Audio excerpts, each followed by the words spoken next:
Welcome to Directors Club. My name is Bill Ackerman, and I'm guest hosting today, so no Jim, Patrick, Al, or Brad. What this is, so Jim and I had done episode 193 on Abel Ferrara, and at the time, Lionsgate had offered us a screener to review for Zeros and Ones, Abel Ferrara's new film. Jim can't make it today, but so what I chose to do was bring in a friend and fellow film writer, Chris O'Neill, who's a filmmaker. He's a documentarian, does scripted narrative and experimental films. He's a writer, like I said. He's written for Senses of Cinema, Hysteria Lives, Experimental Conversations. He's worked in film distribution. He's been a film programmer for 20 years. He's the head of the cinema at Triskel Christchurch since 2011. And he's a prolific video essay contributor for labels like Imprint, Severn Films, 88 Films, Mondo Macabro, Fun City Editions, BFI, I think now Vinegar Syndrome and Blue Underground. It's Chris O'Neill, and he was someone I knew was a fellow Abel Ferrara fan, and so I thought he would be a great person to speak with about this interesting new film. So how you doing, Chris? Good, thanks, and I was delighted to get to see the new Abel Ferrara film for this chat, so A, I get to see it, B, I get to talk about it and work out what exactly it is I saw afterwards. Yes. No, I think we were saying before the recording how this is, kind of a challenging film in some ways. I mean, I think it's being sold as more of a straightforward political thriller, and roughly the story, such as we can describe it briefly, is it's a story where Ethan Hawke is playing an American soldier who's in lockdown Rome during a pandemic, and he's involved in a kind of a plot trying to prevent a terrorist bombing of the Vatican, and Hawke also plays his the soldier's twin brother, an imprisoned political revolutionary. And like I said, it's being presented as something almost like a Bourne Identity kind of nail-biting action thriller, and it's really a lot more mysterious and contemplative than that. So now, this is the first time you're seeing it as well, Chris. What was your first impressions of it as a longtime Abel Ferrara fan? Well, what was interesting was in Ireland, we just had the Cork International Film Festival. So after the final shift that I had been working at Triskel, because my cinema is one of the venues involved, came home quite late, started watching the screener. And that, in a weird way, was absolutely perfect because my strange after midnight slightly blurry, tired feelings sort of felt perfect for what was happening in the movie. Does that make any sense? It does. Because the movie, like, to sum it up in a way that is marketable, yes, it sounds like an espionage thriller, but by the end of it, I was thinking it was more like a stream of consciousness, dystopian kind of dream state film or something. That sounds quite peculiar, but it has this weird kind of blurry, slightly 3 a.m., but you're buzzing and awake, like somebody is leaving a bar at 3 a.m., but they're sober, but they're sort of tired, and everyone else is around them is sort of out of it, but you're sharp, but you just want to get home. And it's a really weird analogy, but it has this unique mood to it that made it really quite eerie and quite incredibly atmospheric. I'm sorry, it sounds like I'm going off on a kind of a weird stream of consciousness sort of thing trying to describe it, but does that make any sense? Yeah, it does make sense. I mean, so it's shot pretty much all at night. They had access to the lockdown Rome after hours, but they could only shoot over the course of the night and I think at dawn. So they had certain restrictions, and so you have this kind of dark nighttime ambiance to it, and then it's Sean Price Williams was the DP on this, and you might have seen him shooting things for I think the Safdies. I think he shot. What did he shoot? Is it Good Time? I know he shot a lot of the Alex Ross Perry films, but he shot a few documentaries for Abel Ferrara. This is the first narrative film. I think he shot Mulberry Street, but he he brings like a handheld, almost like stolen feeling to the shot sometimes. I don't know if you agree. Like it felt like they were just capturing this, like it's a dramatic situation that they're in because the city feels like it's under some kind of lockdown. It's almost like, obviously they filmed it during the lockdown of the pandemic, but it feels more like a city under martial law or something, like a lockdown via government armed forces taking over the streets or something, and the eeriness of that kind of empty streets and things. It's really quite. It's almost like using something like genre to capture a mood of a non-genre real situation that we were going through when the film was shot. I think that's what I'm trying to say.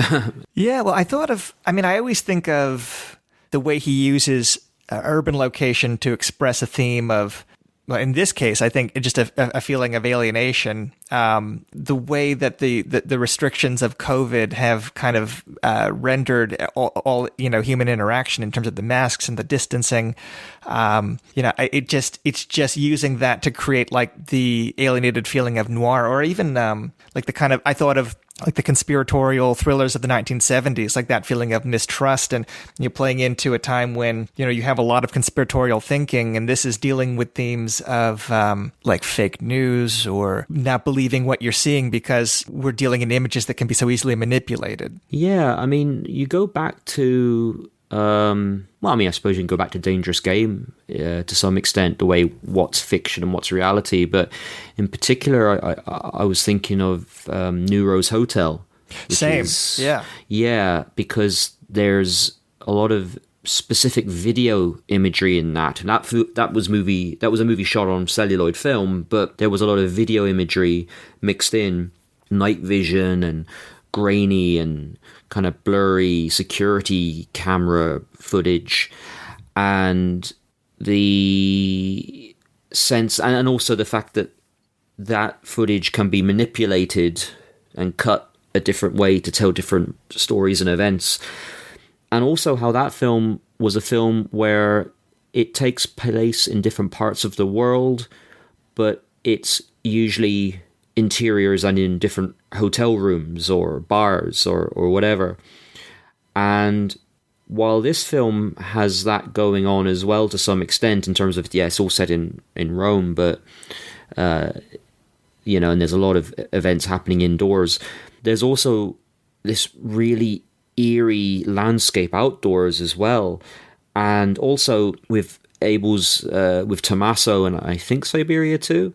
It's shot in a scope 2.35 image, and using the wider frame to make it feel more claustrophobic. Like I did a Q&A in January 2020 with Abel when Tommaso played in Dublin at a film festival, and I asked him, having just seen Tommaso, like, was that a conscious decision to shoot it in CinemaScope? And he just like treated it as an off the cuff, like he just said, "Oh, that was the DP, nothing to do with me." He just said it, and that kind of goes with sometimes Abel's kind of he's really earthy and doesn't necessarily think about some of this stuff, but of course he does, because he knows exactly what he's doing, and I'm sure it was a very calculated decision because, on one hand he said that was the DP doing that, but he also said, well, that's just everything shot in scope now, because once upon a time to shoot in scope, you needed the lenses, you needed the film stock, and, it was all these different elements where scope also had to be shot in certain locations where you'd be able to fit in the locations because big cameras and things, whereas now you can shoot wide images in very small, tight locations. So obviously there's that as well, but with these films he's been doing that have been in scope recently, like I said, the world opens up more, but you still get the sense of a claustrophobia. And in this film as well, there's moments where the more the camera zooms into something, it, instead of it getting more detailed, it gets more grainy and difficult to make out. And becomes quite abstract, which is, when you think about it, like the whole concept of the Antonioni film Blow Up. The more you focus on something, the more you look at something, the more inconclusive the answer you're seeking becomes, Yeah. And I asked him about that in the interview that will be part of this episode. And yeah, he had a great answer for that, because I noticed that as well, like that tendency for the camera to push in too far. So it becomes, like an abstract image, and you're getting less clarity the more you investigate the image.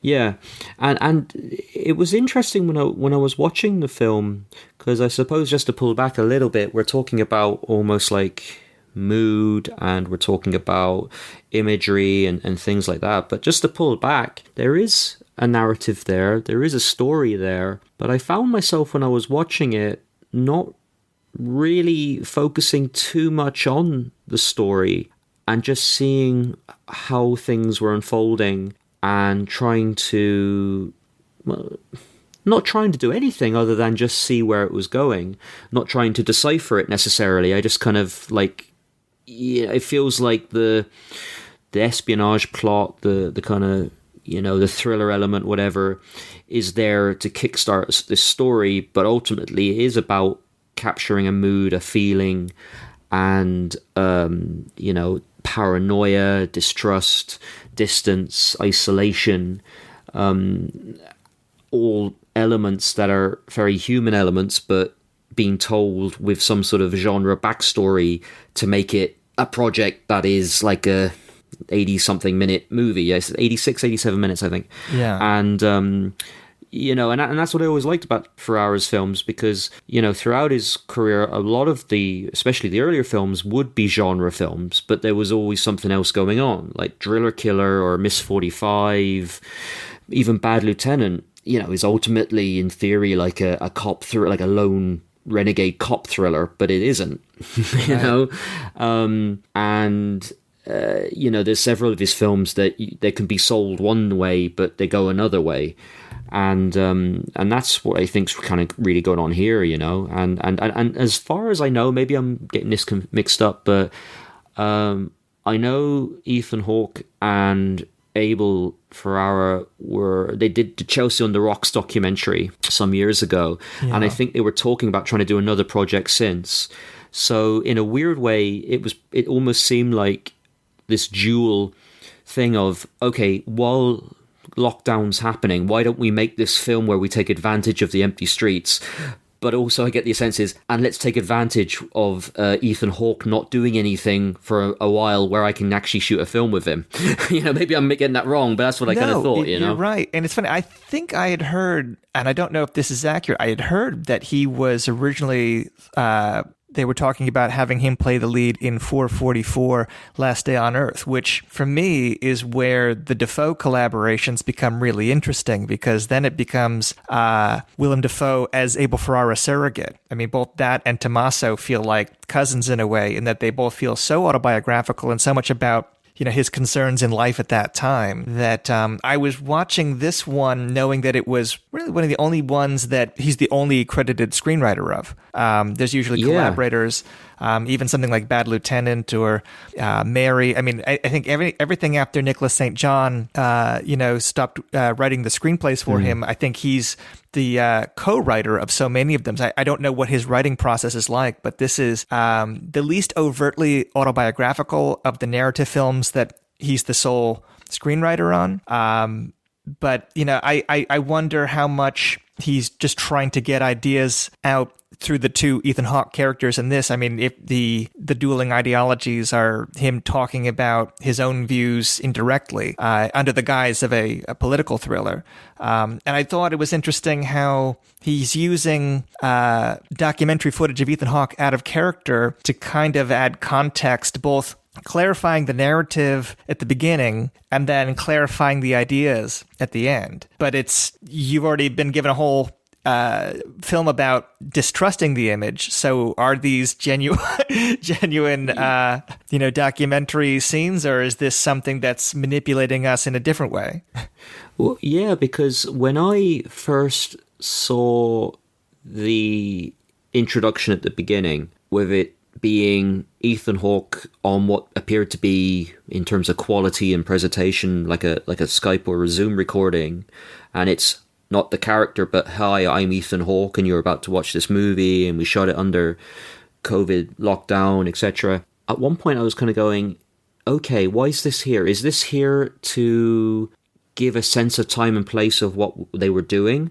Or more cynically, I was going, well, because maybe this is an unusual film, or there might be certain elements of it that, you know, the audience are not going to get what they're expecting from it. Are they almost trying to set up that under the situation that the film was shot, it's not going to be conventional or something, or it's almost like a bit of a, you know, just so you know, guys, you know, something like that. And I was kind of going, I don't know what to think about that. Like I was dwelling on it a lot while watching the film, and won't obviously spoil what happens at the very end, but at the very end we return to this Ethan Hawke as himself Zoom recording after the credits.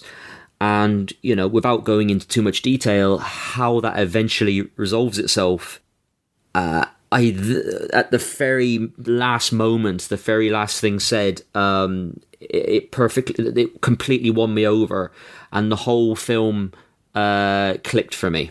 And if I had missed that ending, I still would have liked it, but I don't know if it would have worked on the level that it did for me. Yeah. I was talking to the writer Alexandra Heller-Nicholas about this film, and she wrote a great book on Miss 45 and did a video essay on the Driller Killer release from Arrow. And I know, I won't spoil the line, but I know that she finds the last line of Ethan Hawke out of character a rather haunting way to end the film.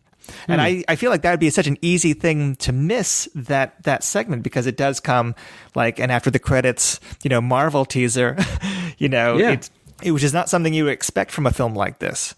I mean, this might sound odd, but the only thing that at the very beginning, being a film person and, you know, noticing these things, if I remember correctly, the film opens with the logos of the different film companies involved, and then it goes to the recording.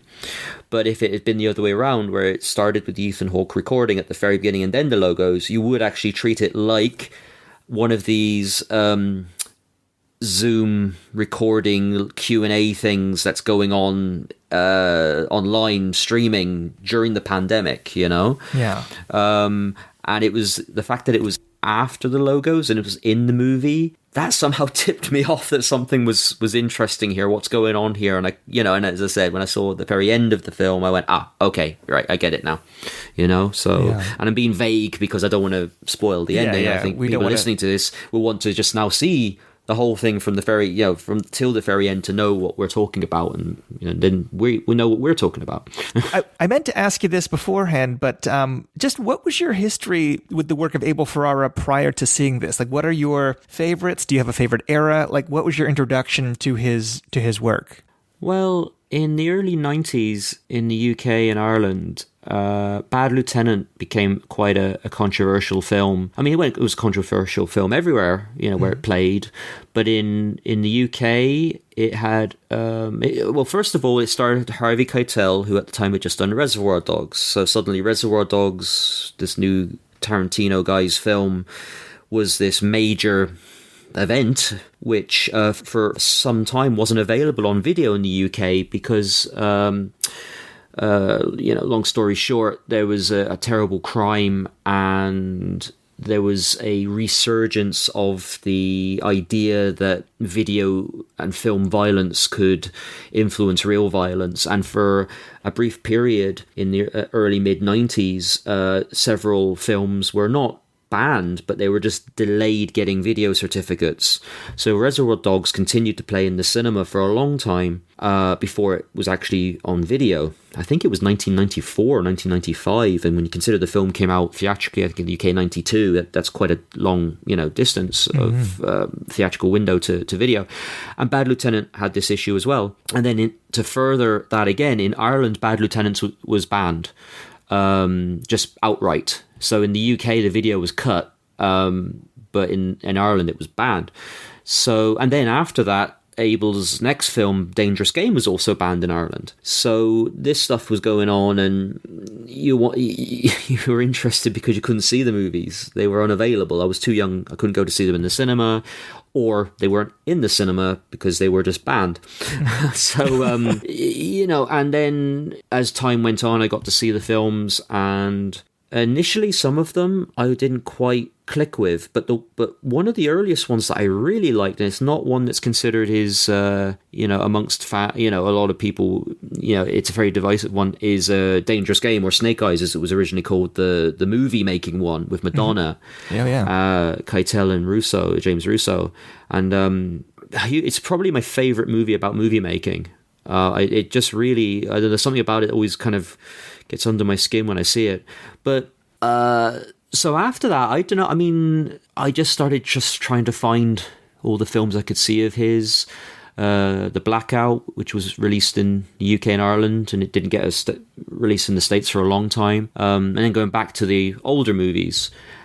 And the weird thing is, each era of Ferrara's filmmaking, they're all different, but I have favourites from each era which work for different reasons for me. Yeah. So I think, like, for example, my personal favourites, would be The King of New York, which every time I see that film, it just really, I just think it's such a perfect film in that kind of. I think there's a handful of movies that are just like perfect, like very few, to be honest. Even my favourite films, most of them are somehow messy or flawed or whatever. There's always something, but I always think of something like The Third Man as being a perfect film, and maybe The Maltese Falcon, a lot of those era of movies. But there's something about The King of New York. I just think it's absolutely incredible. And what's interesting is with that film, Ferrara's very precise with lighting and imagery and that kind of thing, and not improvising so much on camera, but improvising in the script process, so the dialogue's great and it's sharp, but it's very precise in its delivery because they've rehearsed it and all that. Whereas then after that, you go 360 and you're looking at Bad Lieutenant, which is all shot off the cuff around the streets in New York. Sometimes improvised with, it's kind of thin script and things. So King of New York, I think, is amazing. Obviously, Bad Lieutenant's great, but Dangerous Game really packs a punch. The Blackout, I think, is a masterpiece. It really gets disturbing each time I see it. It gets more and more disturbing. It really gets under my skin. I've always been a huge fan of New Rose Hotel, which to this day, I still find it absolutely bewildering how much bad press that film got and how much negativity and how much people hated it because, people genuinely believed that they ran out of money or something and they had to piece together the last half an hour of the movie from outtakes because it all unfolds in like a memory situation. And the thing is, the last half an hour of the movie, which everybody thinks is just made up of outtakes because they ran out of money, is actually the short story it's based on. Is that last half, that last third of the movie is the short story, the Gibson short story. So that film really I'm a big fan of that. Welcome to New York with Depardieu. Obviously I have a personal connection to that because two of the actors in that movie I've made films with myself since. Mm-hmm. So I really like that film, but it again just really packs a punch. And Siberia is one before the current one. I saw 2 or 3 times actually at the Berlin Film Festival, and especially seeing that on the big screen was absolutely incredible. I really liked that one. So there's some of my personal favorites, but there's so many, there's so many documentary, narrative sort of movies. There's just so much out there, and of course there's several classics I'm not referencing, which are great, but they just don't hit me on that same personal level. Like Miss 45 is a great movie, China Girl, The Funeral. So and in recent years, my own personal other involvement, if you like, not involvement in the movies themselves, but in my cinema programming. Only 2 cinemas in Ireland showed Pasolini or Welcome to New York, and one of them was the Irish Film Institute in Dublin, and the other one was Triskel. My cinema, the only 2 cinemas in Ireland that showed those movies. My friendship with Brad Stevens, who wrote Abel Ferrara, The Moral Vision, which is probably the definitive book on Abel Ferrara's movies. My friendship began with having 2 copies of movies. It was The Driller Killer and Fear City that were different to the ones that Brad had written about in The Dark Side, and I let him know, and I sent him my copies that I had, and that started our friendship, with between those movies for his book. And like I said, last year I got to do the Q&A after Tommaso in Dublin with that film festival screening. So, and I genuinely believe, in terms of a filmmaker who's come from the era that he has and of the body of work he has, and he's still making films, he's probably, to me, of that level of filmography, I think he would be America's greatest living director, who's still working, who's still getting stuff made. And, each film, some work better than others occasionally, sure, but there's always something interesting to them, yet they can be incredibly, split opinion. And and this one, zeros and ones, I could absolutely imagine a lot of people, even people who like his work, will go, I'm not sure about this. And that's kind of the fun of Abel Ferrara movies as well, because he doesn't always make stuff that even Abel Ferrara fans necessarily like, it's...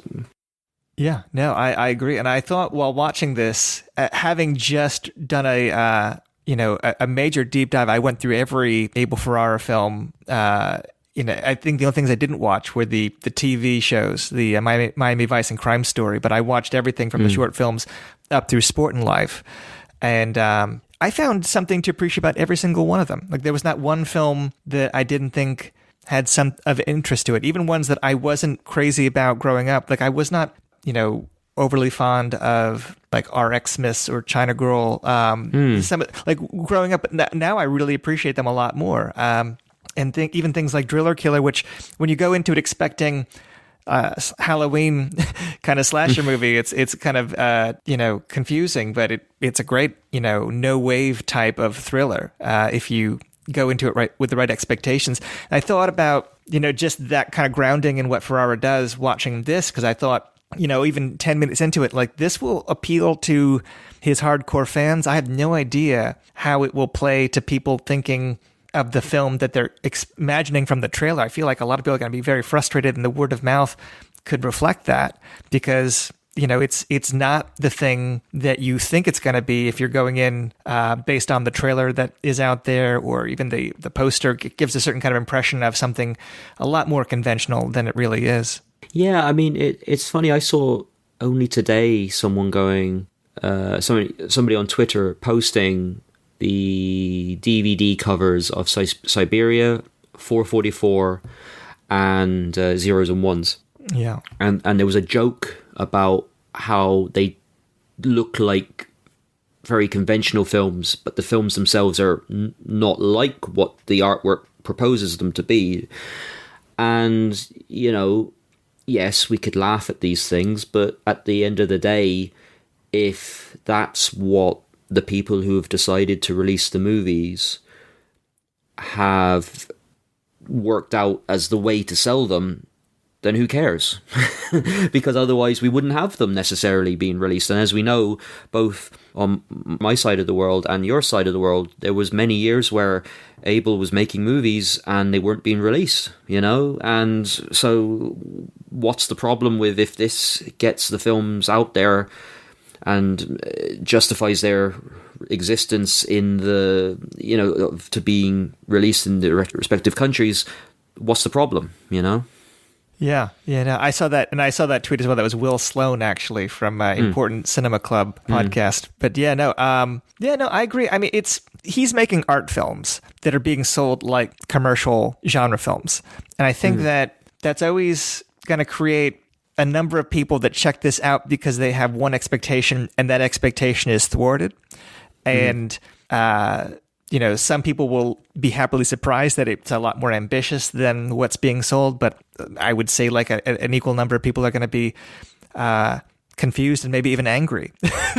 Well, that's exactly what he did from the get-go with, his second film, The Driller Killer. I mean, in the UK, the film became a video nasty primarily because they took the image, like the one gory sort of money shot moment of the drill going in the guy's head, and they used that as the front cover of the video, and the film got, seized and prosecuted as a video nasty in the UK.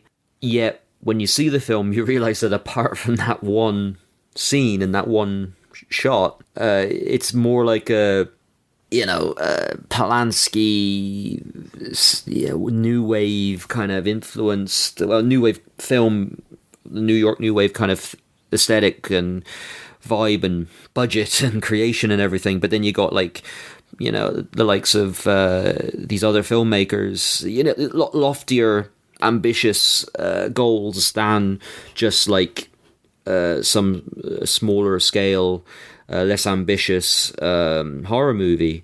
And by the way, that's not to slag off horror movies of that era and whatever. I don't mean it that way, but I just mean in terms of what the film was doing was overtly not like look, the great genre films of the 70s and other eras, they have agendas that are subtext with the horror scenes as the as the main fries of the plot. And the subtext is like, oh, well, if you look at this could be seen as a comment on the Vietnam War, or et cetera, et cetera. But The Driller Killer doesn't do that. It is what it is. It is this movie about like this artist's descent into madness.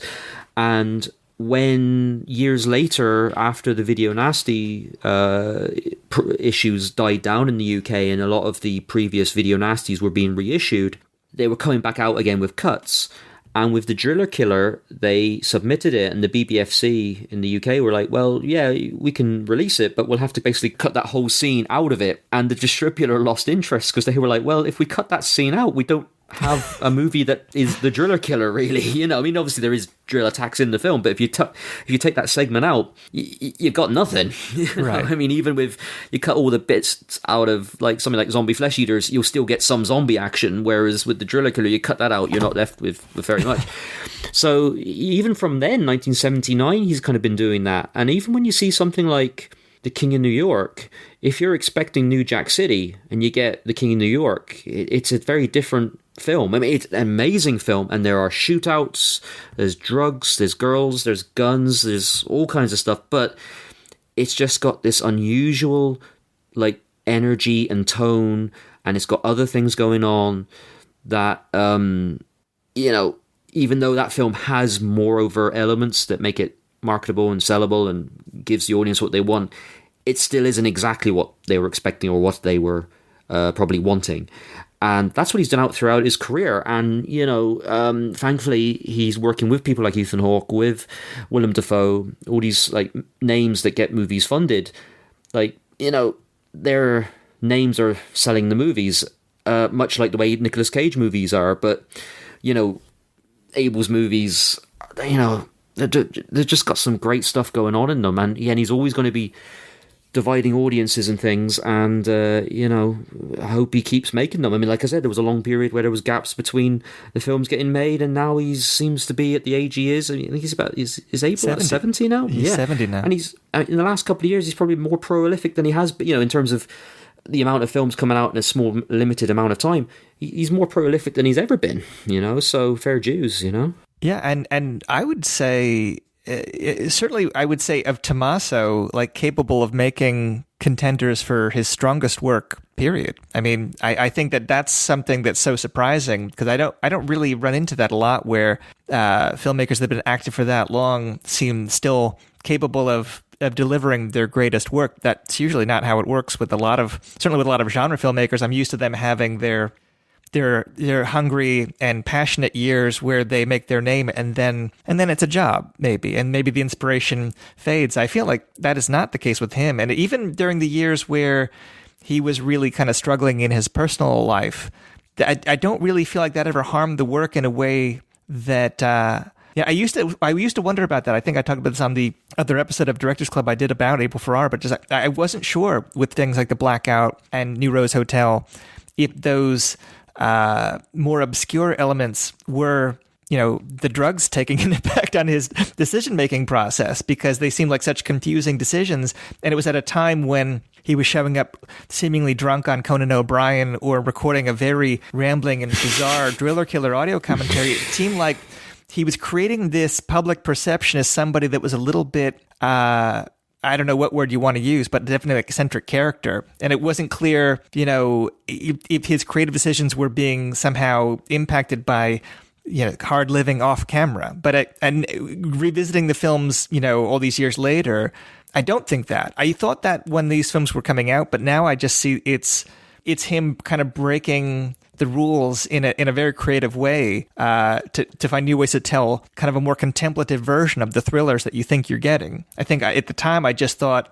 maybe he doesn't know that he's retold these scenes before in New Rose Hotel. Yeah, well, that's it. I mean, look, I over the years, I've heard so many Abel Ferrara stories, because a friend of mine moved to New York in 2003, and for years afterwards he was always ending up working on a film crew with someone who had worked on an Abel Ferrara shoot. And I was hearing for years just some wonderfully crazy stories. I say wonderfully, like as in they're just great to hear, and and then from a few people he's worked with, I've just heard some crazy stuff. And there is that great that almost like controlled chaos, or chaos as usual. I say controlled as in it's almost like a precise thing that someone needs it to thrive to create, I think. Yeah. Like Fassbender obviously would be someone who very much, had that going, and, Fassbender died at 38, but, I'm really happy for Abel that he was able to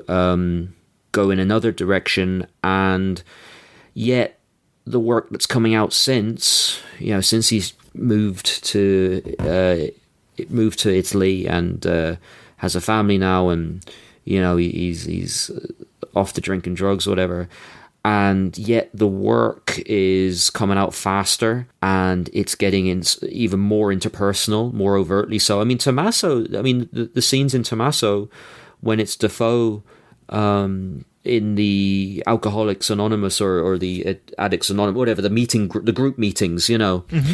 And like there's one story Defoe's character tells which sounds very much like something I've heard about what happened on The Blackout, or at least parts of it I could link to what I heard about The Blackout, and this other story came out, and I actually found it really heartbreaking. Like I actually got quite emotional hearing. I mean, you've got Defoe delivering these tales, but seeing threads that are relating to an earlier work, I mean, that it was quite extraordinary. And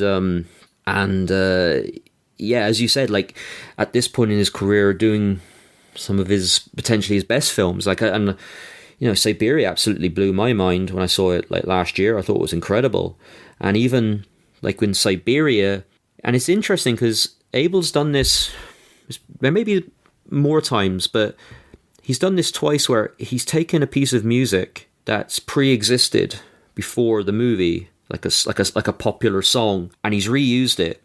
So in The Bad Lieutenant, you have "Pledging My Love" by Johnny Ace, who of course that song was also in Mean Streets, mm-hmm. but Mean Streets also has Harvey Keitel in it. So you think of Harvey Keitel in Mean Streets as being one of Keitel's defining roles. And then Abel has the balls to take that song and put it in another movie with Harvey Keitel. And it's just as, if not more, associated with that actor in another movie, the same song in another movie, if you catch my drift. Yeah, sure. And then in Siberia, there's that wonderful scene where Defoe's suddenly dancing with all those children to "Runaway" by Del Shannon, and of course, which is amazing. It's one of the great pop songs of all time. Of course, "Runaway" by Del Shannon was the theme tune for Crime Story, which was a different version re-recorded by Doshan, if I remember correctly. But, so that's an interesting kind of loop there of something that's somewhat either self-referential or very specifically referring to something that is involving this person, like in terms of Keitel, one of his artists' past. Like in that way, you can almost take it that it's like the way Bertolucci used Brando in like Last Tango in Paris. Like when you're watching Last Tango in Paris, you're not just seeing this guy Paul going through this stuff. You're looking at Brando, and every single role that Brando's played before him is that guy's history. Yeah. This time I thought also just of the, you have associations with a film like Bad Lieutenant where like a character is succumbing to temptations to vice, like, succumbing to drugs, succumbing to casual sex, and even just, those themes of like spiritual questions, that I thought some of that, reoccurring here, but like in a completely different context. I don't want to spoil anything, but it's just like the way that these things that you think are indications of the old addictions, it's all transactional. It's all being used for leverage. It's not really about characters that have those problems. I one of the questions I asked Abel Ferrara, where I did not get an answer that I can include because the audio is just too rough, but he told me that the characters are in almost a Zen state of warfare, that they are like ascetics, like they don't have that same kind of compulsion towards the debauchery that you would see in film like The Blackout or film like Welcome to New York or a film like Bad Lieutenant. Like it's playing with that imagery, and I just was thinking about like how there's a drug deal scene where you see the sanitizing of all the money just felt like even though Abel is not part of that world, he still has that fascination with the culture and the ritual of that world and lingers on it in a way. But the only references to addiction in the dialogue are addiction to screens, which I thought was kind of a funny line. Well, also, sorry, maybe this is coming out of left field or whatever, but one scene that I found really quite like fascinating and quite bizarre and in a wonderful way, and it mixed a lot of elements in terms of camera, filming, people watching people, sexuality, and just kind of transactions of some kind or another, or whatever, was the scene when Hawke's character is expected to have sex with that woman on the bed, and there's a camera going, and then that piece of music that was used in the Friedkin movie Jade, the Mystic's Dream, starts playing, and that in itself is all kind of an unusual situation, the way it's all unfolding and everything.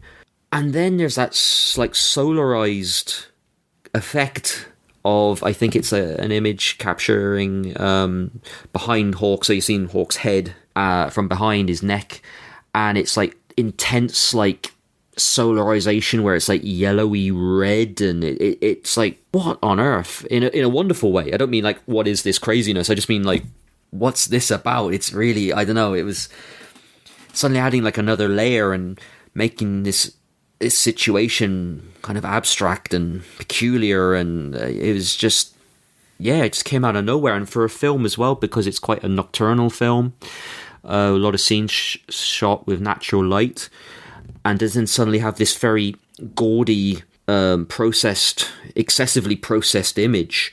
Most of the time in the film, you only see those images like that when it is somebody watching something off a screen, and then you're looking at this action in the narrative, and then suddenly it's looking like it's something off a screen. And I mean, even something as simple as that, just the way it can kind of pull you out, because again, it's a scope movie, as I was saying, and I'd love to have seen it on a big screen, because even when I was watching it, it's a film you really have to watch with your surroundings in darkness to just like to tune into the kind of after hours vibe of the imagery, this very nocturnal imagery. And what I love as well is when you watch classic movies, of like, nighttime shoots, like say something like The Warriors, for example. It's that beautiful fluorescent blues and greens and whatever, and it just looks so crisp and things. But in reality, a lot of street lights are yellow. And we don't have that kind of neon look anymore, unless you're somewhere like maybe Las Vegas or something. But that kind of brightly lit thing, you don't really see at night anymore. And a lot of like real lighting is kind of this quite ugly, yellowy look to it and things, And the film nicely captured that, because on one hand you're sort of seeing this almost dystopian espionage plot going on, and it's slightly surreal and slightly removed, and yet when you think of nighttime lighting in movies, it tends to be quite that kind of beautiful crisp look to it, whereas it has that kind of real life yellowy low lit look to it. And even some of the scenes in the apartments in the indoor interiors are really kind of like low lighting and things, which are again uncomfortably naturalistic looking. I thought about that too, because even though it's taking place all at night, even the interior scenes are pretty dark. Like it doesn't like the scenes in apartments don't like necessarily change the vibe of nighttime murkiness that you have in the exterior scenes. Like it's all of a piece that way. It gives it like a feeling of all being stolen in one night in a city under lockdown, which, I mean, we know, films are not made that way. It's, it's a professional production, but it feels like a lot more of a stolen shot type of film than maybe it even is. Yeah, no, absolutely. And also I love those kind of from dusk to dawn movies where it's like one night or whatever. I mentioned The Warriors there because that's one of those great movies that begins at night and it's only at the very end it becomes daylight, much like this. And when you tune into that nighttime vibe, like anyone who's had to, drive at night, work at night, shoot a movie at night, whatever it is, it's something that, it's at night and you're sleeping in the day or whatever, even though the actions you are doing might be the same actions as daylight, there is a different vibe when it's at nighttime. Even if you're indoors, even if all the lights are on, it's just a different vibe, and that movie captures that vibe, I think, which it just feels like 90% of the country or 95% of the country or whatever is asleep, but 5% aren't, and you're one of them. And that movie, especially with those like empty streets and things, like some of those moments very early on when it's Hawk just marching down the street at night, I don't know, I just felt quite anxious watching them. Not that like anything was going to happen, but it just felt uncomfortably too close to home, if that makes any sense. Yeah, exactly. Well, let me play a brief interview I conducted with the writer-director Abel Ferrara. And this was recorded over Zoom, and we only had 10 minutes with Abel, and even within those 10 minutes, we had multiple technical issues. Abel's earbuds stopped working at one point, and the connection became so rough that really the last few minutes of his audio pretty much unusable. And I did include one question where you can make out most of what he's saying, but I'm going to tell you right now, listeners, that it's very rough. And after the interview clip plays, I'll reiterate what he said so you can make out what his answer was, because I thought it was compelling enough to keep it in the show. So here's my brief interview with Abel Ferrara.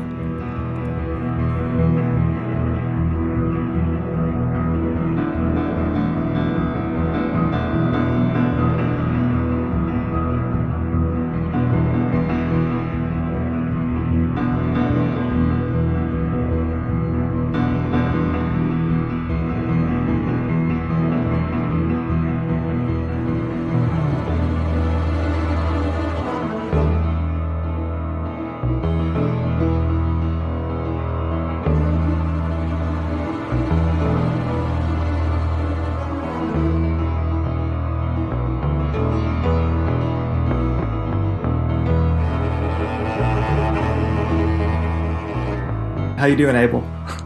Yeah, good man. How you doing? Good, good. Let's just jump right into it. Can you tell me a little bit about the origins of Zeros and Ones? The fact that it's so much of it is filmed entirely at night and dawn Right. because of the curfew in Rome. It gives it like a very specific kind of feeling. I was just curious. Did you know those restrictions going in when you were writing it? Well, we were in the middle of the pandemic, so the idea of an empty city, I was living in. I was there for it. I was in the middle of it that the project came together. Some of these ideas I've been thinking about: news, fake news, Vatican, whether it's blown up, whether it's it's a photo. What's real, what's not real, espionage, counter espionage, that kind of thing. But then the vision of of that world was right in front of me, and sometimes like the most horrible thing, the pandemic, case in point, there's a silver lining to it. The silver lining is that 9 o'clock, there was a 9 o'clock curfew, and you can, you had the city to yourself. You could do all those shots, which are like, when could you ever do that? Never. How often do you write with films? How often do you write films with a specific location in mind? Like, do you see dramatic possibilities wherever you go? I mean, as far as ideas for stories, or do you always build from character or theme? The reason I ask is because I know that you were shooting in Piazza Vittorio, where you live, and I love the documentary you made on that neighborhood. Were you thinking about this story? Was it influenced by your surroundings, and is that something that, as a writer, happens to you often? Well, this is like, usually, we stay close to home just for, I guess, because I know it and I'm comfortable, and I get a feel for the locations by living there. Yeah. We don't travel well, although we do it. So this is kind of like a Piazza Vittorio. I don't know if it's a tree. It might be a trilogy, right? We did the documentary. I did Tommaso here, But then the elements of the Vatican, using the Vatican, I knew that was in there. I like the idea of the American soldiers there. It was kind of a homage to kind of those war movies I grew up with, American GIs. Yeah. Quiet, tough dude. These are kind of very iconic and very, like a kind of a genre film for us, for me, in terms of inspiration. I don't know, in terms of execution. Well, I know that you've introduced like a nonfiction or documentary element into a lot of your quote unquote fiction feature films. I mean, not even counting the straight up documentaries. I'm thinking of things like Bad Lieutenant or Dangerous Game, Gerard Depardieu talking out of character about Welcome to New York. And I thought of that when Ethan Hawke is being used out of character to bookend the story. Can you talk to me about that idea? Was that something that you always had in mind, or was that something that you had the footage and thought this was a great way to... Yeah, it's kind of like that. Yeah, it's like that. We kind of used it like that. And like you say, Welcome to New York. Now, Welcome to New York. We used Gerard just talking about the movie, I don't know why we used it, because we actually were going to do that for Cannes. And then I'm thinking, well, it's a good way just to set everybody straight on what's going on here. Kind of quote unquote, you know what I mean? Yeah. Like introduce the movie, it's like a Twilight, like Rod Serling. Okay, this is what's up, bro. And then we did it Siberia a little bit. Willem's voiceover in the beginning of that was in character, but it was also taken from his ideas on the movie itself, Yeah. So then in this pandemic, because we go all the festivals and all the places we usually go are all online, we're constantly doing these Vimeos. So it's almost like pandemic filmmaking. It's like part of a pandemic film. There's like a remote introduction. So then maybe we just put it in, and then we put it in the beginning. I'm thinking maybe it'll work at the end, Yeah. Well, that actually brings up another question I had, was because the way most people are going to see your movies has changed so much over the years that you've been making films, from theater, Right. video, cable, I got to think that most people that saw Tommaso or Siberia, seeing this one, are probably going to be seeing it at home, maybe on a Right. laptop, maybe streaming. As a visual storyteller, do you think about that side of it when you're creating, or do you still think in terms of a big screen, in terms of how you think of the images? I mean, is the way technology is changing? People watch things at home. Most of them have better fucking setups than they have in a movie theater. Yeah. Most of these people have cool TVs and surround. You watch something on a high-end Mac, you're watching it high-end, Yeah. So, you sit close to your fucking laptop, you're seeing it on a big screen, believe me. You know what I mean? So how people want to watch a film is out of my control, but it doesn't, I realize it's a big difference, the look of it, the sound of it, not seeing it next to each other, but you still get a digital image in a movie theater. It's not like you're going to the movies and now you're going to see it, projected like old school style where, it's, you remember in the old days when you're watching a regular movie, there's black between those frames. You think? Right. Yeah. By the end of any movie, a non-digital old school movie, the audience is sitting in the dark for 10 minutes. Right. Okay. Really. If you put all those little moments that the chick is going through that the projector. So maybe those are the 10 minutes that, you know what I'm saying? Is like a totally different way of accepting the information as opposed to the zeros and ones, digital, mathematical, as a constant assault on your, on your senses. One thing I noticed you were doing with the camera in Zeros and Ones that I wanted to ask you about was the way the camera will push in and rather than make things more clear, it makes it more abstract. Like I'm thinking about when JJ is looking at the video, looking for his brother, and rather than clarifying, pushing in only makes it more unclear, more abstract. Or when we're looking at the water torture, and you push in so far that it becomes less disturbing, more and more like abstract, almost like nature. Is this something that you think about as a conscious strategy when you're making the film, or is this something that just feels right in the moment? Well, it's part of the title of the film. I mean, what are you really seeing? Yeah. What is it? Blowing up the bed. You really blowing it up, like when the character says the other character shoot it like they so they believe it. Yeah. What does that even mean? How do you, he's being assaulted by images. They real, they not real. They hand him a photograph of him with, him and his brother with two Russian agents. He's a pro. He's a trained espionage agent. He knows it's Photoshop. Because it is Photoshop. That also we get Ethan twice with two girls that they, he never moved.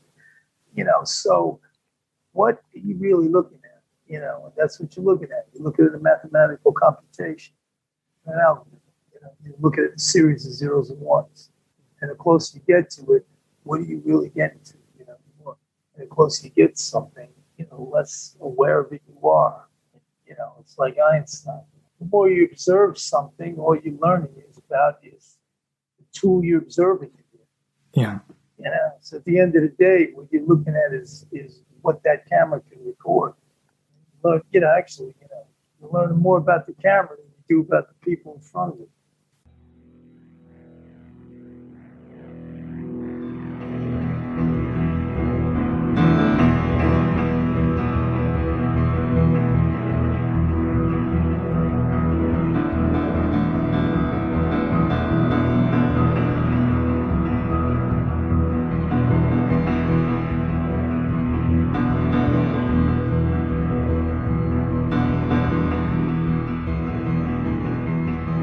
Okay, and that was Abel Ferrara and myself in conversation, and his answer to the question I had presented to him about how the camera moves in, pushing in, making things more obscure, more abstract. What his answer was that, it's part of the title of the film. What are you really seeing? He's being assaulted by images. Are they real? Are they not real? They hand him a photograph of him and his brother with two Russian agents. And, he's a pro. He's trained in espionage. He knows it's Photoshopped because it is Photoshopped. So what are you really looking at? That's what you're looking at. You're looking at a mathematical computation, an algorithm. You're looking at a series of zeros and ones. And of course, you get to it, what are you really getting to? The closer you get to something, the less aware of it you are. It's like Einstein.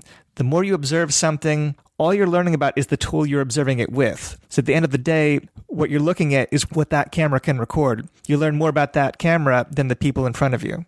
So I thought that was worth preserving, because I think that's what the film is really about. And I thought that was a great answer, and I wanted to keep it in.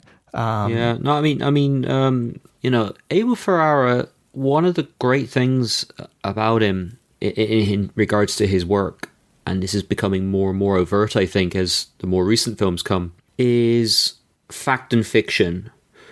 And sometimes there's moments where, like, obviously in this movie, it begins with Ethan Hawke talking to the audience.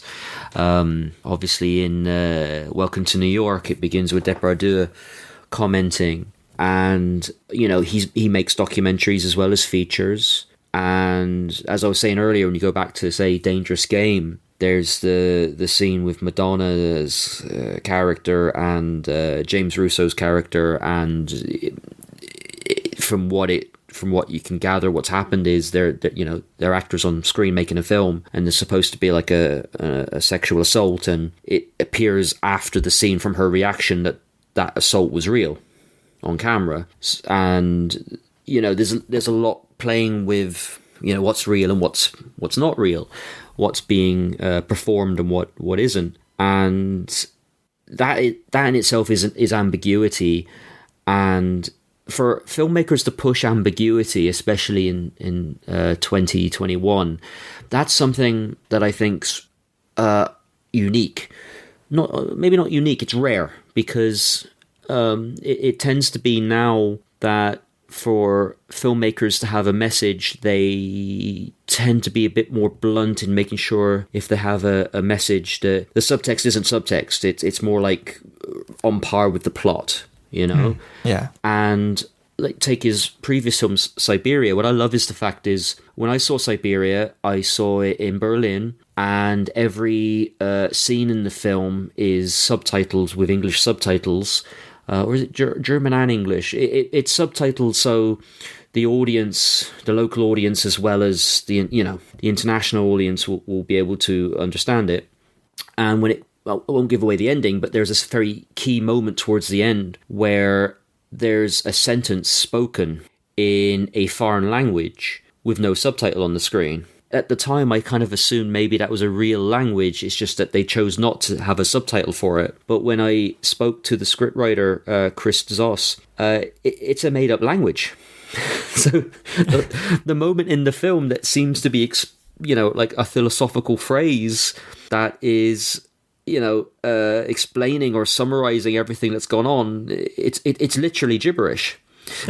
Yeah. So like, to do something like that, it's just like, what the hell? That takes balls. That's really pushing something, I think. Yeah, well, you talk about the blending of documentary element within narrative fiction features. I mean, I think that there's footage in Driller Killer of homeless people that is documentary footage that is not actors. I mean, there's the ending of Bad Lieutenant, where you have real New Yorkers who think they're looking at a dead body in a car, and how they react to it says a lot about that environment. Yeah. You have lots of blurring the line, and I think that gives the the fiction films an immediacy and a visceral quality that I think the aim is always to feel naturalistic. I think of a director like Robert Altman, that felt like he was capturing things that were unscripted and part of real life that just were incorporated into this fiction plot. Ferrara, I think, certainly from like Bad Lieutenant on, where they don't even have the glossiness of the China Girl, King of New York kind of slickness. They really do feel like captured moments in the street, even though that there's a screenplay, that there's a filmmaker's guiding hand, but I think that rough around the edges feeling, obviously you look to people like Cassavetes for that kind of quality, or even Mike Leigh. I think that's why Ferrara kind of captured the imagination of certainly like a strain of film writers like Brad Stevens, that could see that there was something more than just reiterating the crime genre tropes. I mean, in a new way. It was the way those stories were being told was new. Yeah. Oh, absolutely. I mean, I get the impression that with his cinematographer, what's his name, Bojan Bazelli, who shot King of New York and Body Snatchers, I think. With King of New York and Body Snatchers, which being Ferrara's only kind of gun-for-hire studio picture, like visually, they're so precise and really beautifully aesthetic qualities that are moving along the story. I mean, what I love about, say, King of New York in particular is the film has this grittiness yet dreamy, surreal quality. You know, like the film, when it begins, you have those wonderful shots of Walken looking out the window of his limousine after he's picked up from prison, and the light hitting off his face, the blue and the white is supposedly like the lights coming from the passenger side of the window of the car he's in, of the exteriors. Yet they just seem so unnaturally sort of slow, and it's quite poetic or something. And there's just some sort of like almost like heroine-esque sort of slowness to the movements or something. I don't know if that's quite what I'm summarizing here, but that movie uses, like, you know, a plot that's as old as the hills, you know, the rise and fall of the criminal, the Little Caesar, the, you know, White Heat, whatever. Mm-hmm. And yet there's just so many levels in it, you know, and it's quite an incredible movie. And also I almost got the impression that he got because he perfected it maybe with like the visual look he was going for with King of New York, he got restless, and then from Bad Lieutenant onwards he wanted it to be a bit loose and sloppy, you know. Yeah. And because sometimes it is improvised, I think, and sometimes it's just the camera is almost searching for the action as well, rather than the camera being so stationed and the actors being so stationary, you know? Yeah, I think I always think of someone like Jess Franco, who had like a very slick style at one point and just jettisoned it for the raw immediacy of something that feels completely off the cuff, almost to the point where it might even feel unprofessional in places because it's just that much more concerned with feeling real than feeling beautiful. Yeah. The speed and the energy rather than the preciseness. Yeah. Was there anything else that we want to say about this film? I know that we're trying our best to preserve any plot surprises, but still give people a sense of what it is. I mean, is there anything else you want to say about Zeros and Ones? Well, I suppose I kind of want to highlight, because it's such a strong film about mood and themes and media and fake news and all these different elements. I suppose just one thing I just wanted to point out is I'm actually a huge fan of Ethan Hawke. I like when he was younger, I always thought he looked like a typically kind of handsome guy, and a lot of the movie roles when I was growing up, when I was in the 90s or whatever, I didn't find a lot of the movies he was appearing in to be as interesting, or for me at the time, and I didn't think they seemed as interesting. Of course, some of them, looking back now, I think maybe they are. But around a certain point, when he started aging and his face he has a great face. I think he has he's still a handsome guy, but he has a certain lived in quality as well. And like, I remember around 2009, 2010, there seemed to be like a string of movies where he was appearing in roles that would have been perfect for Warren Oates in terms of like he was playing these like losers. Like when you think of his introduction in Before the Devil Knows You're Dead, the final Sidney Lumet film, the character's introduction is literally, you have Philip Seymour Hoffman at the table of a restaurant or a bar, and it's Hawke appearing on a mobile phone or cell phone saying, "Yes, I'll have the alimony next week. I told you to have the alimony." And then as he's trying to hang up the phone, he accidentally breaks the phone. And he's just like effing and blinding, and that's his introduction. You know, he's just like, and then you think of Brooklyn's Finest, which I wasn't too keen on the film as a whole. I didn't think it was great, but his story I really liked. Or there was another film, Staten Island. It was also made around that time, and though I just really found it fascinating how he was playing all these kind of roles, and really maturing immensely as an actor with great range and presence, and Boyhood. I thought he was very good in that as well. And I think he's really good in this. And of course, you've got the sort of somewhat sort of stoic, guy on a mission character, the main character. But then the brief moments where you have him playing his twin, like the different qualities of the two characters and how he plays them, I think are quite extraordinary. Like that whole monologue, and I'm saying this bit because it's quoted somewhat in I think it's quoted a little bit in the trailer I saw anyway, of the why isn't anyone setting themselves on fire anymore, or whatever it is he's saying, or I want to set myself on fire, why aren't people setting themselves on fire anymore? And I don't know, it's like even though you're looking at the same face, the two energies coming from the actor playing those two roles in the same movie, I don't know, it's just really fascinating. And I think with all the other stuff we've been talking about, and it's maybe the qualities of his performance can maybe be kind of almost forgotten, not dismissed or anything, or not acknowledged, but just maybe kind of forgotten about. But I thought he did a really good job. And I just wanted to highlight that because he's become one of my favorite mainstream actors. And it's no surprise to me that, like, two of the most prolific and exciting actors in like mainstream and independent American cinema are Willem Dafoe and Ethan Hawke at the moment. And it's great that they're doing films with Abel Ferrara. And I just wanted to acknowledge that performance because I just thought he was really good in it. Oh, he's amazing in it, yeah. And I thought, it's funny, I don't know why I was thinking of it, because both Willem Dafoe and Ethan Hawke I also associate with Paul Schrader. I mean, Ethan Hawke did such a great performance in First Reformed, and this year both Ferrara and Paul Schrader have new films that evoke Abu Ghraib in different ways, that water torture element. And I thought that was an interesting coincidence, that these two East Coast mavericks that are both in the quasi post Scorsese kind of landscape of, East Coast auteurs of that generation. They're both making films that are still asking political questions and still being, confrontational in a way that is refreshing. I mean, because it's, they haven't mellowed with age at all. No, absolutely. And, both Schrader and Ferrara are probably, I can't keep up with either of them. They've got something coming out every well, I was going to say every year, but it feels like every 6 months or something. It's great. And like I said, each of the films that are coming out, they all have qualities that are similar but different. I mean, and the fact that these guys are like really taking the bull by the horns and, making small scale movies.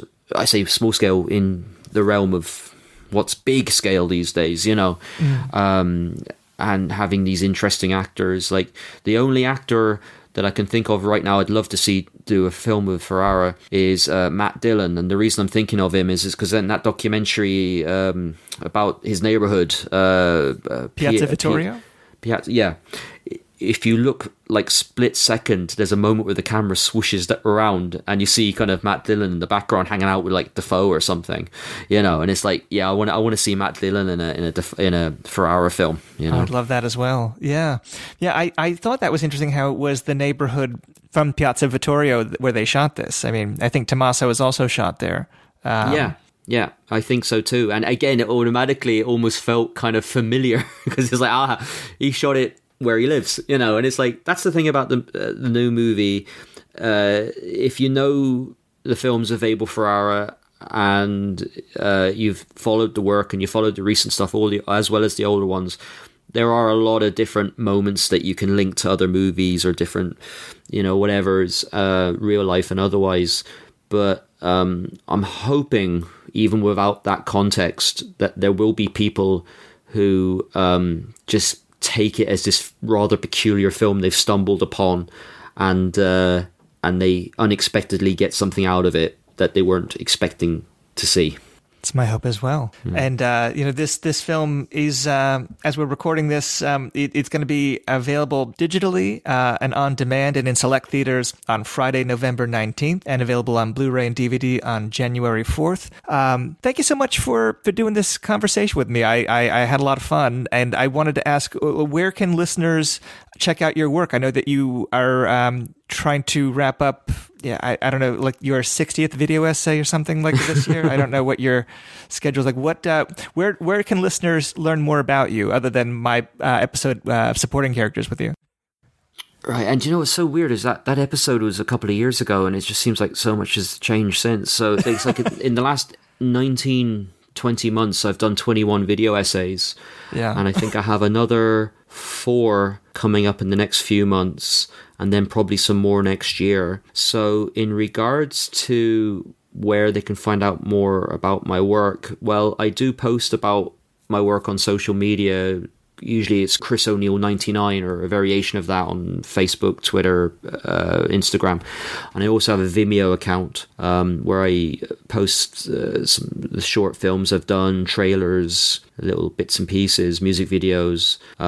So yeah, I guess that's how I try to keep ahead of myself, or try to keep figure out what I do. Sometimes I have to go through my social media feed to go, oh yeah, just have I announced that yet? Oh yeah, I have. Oh yeah, oh great, yeah. Yeah. So thanks for asking me to come on this. As we've discussed before, I'm a big fan of Abel Ferrara. I think his current work output is some of the best stuff he's done. And I'm looking forward to seeing more. And and also it's just great to see Zeros and Ones getting a release, like because it is a strange film in some regards, but that's what Abel's always done. He's always done films that conventionally look like they're going to do one thing, but they go another way, and that's how people have discovered the classics like Bad Lieutenant and King of New York, and even to some extent the Addiction, because the Addiction's is a vampire film, but it's got something else going on, and The Funeral is like a period gangster drama, but it's got something else going on, and hopefully this film will find an audience, and no doubt by this time next year, there'll be probably another one, if not 2 more Abel Ferrara films coming out. And that's great. And, keep them coming. No, I completely agree.